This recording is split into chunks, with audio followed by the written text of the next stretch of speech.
aksidente ako. Hindi na talaga ako Na ano ba kayo? na ano nga. Kayo ba hindi diabetic? Hindi po. O, pwede pa kayo nitong ano. Sinatay. Na ano ako sa lambat na ano sa pasok. Kaya Sa lambat? ako. Oo. O, kumain kayo. Kumain kayo. Busin nyo yan.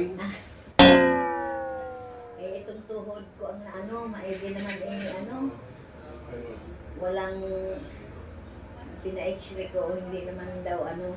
Dinalaw po tayo ng ating kapitbahay sa Polonia dati, si ate. Oo. Ayan. Natutuwa po ako makita sila na malakas pa.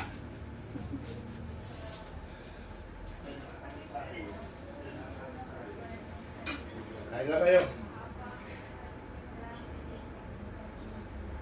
Eh si ano, yung anak nyo, kumusta? Yung asawa ni Leklek, Kapag-gasinan nga ho, nagtrabaho. nasa Pangasinan. Oo, tapos. Pero nagsasama pa sila. Oh, nasliklik, nandun pa, nakakulong pa. Ah, nakakulong ba? Kaya nga wala nga tumutulong sa amin ngayon eh. Sino ang kasama nyo sa bahay? Yung apo ko, yung pangalawa.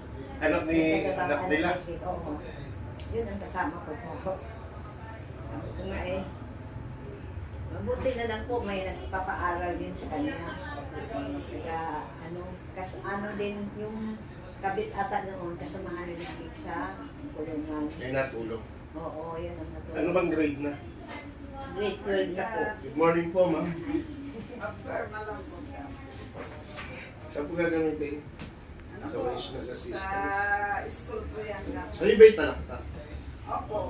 Kaklase ng anak ko yung anak niya eh. Oo. Si Nolly. Nasa Japan na. Ang anak ko nasa Japan. Klase na ni klase siya anak ko. Anak ko. Ano, yung babae lalaki. Lalaki lang tayo. Ah, yung Navy ko. Opo, ano rin eh. Na isang taon na ako. Sa Japan.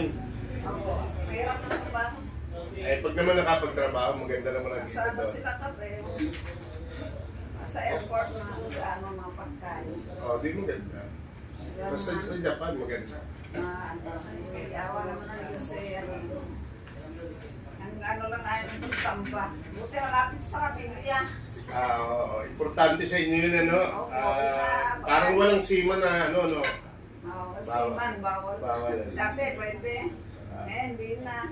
Thank you, Kap. Sige po.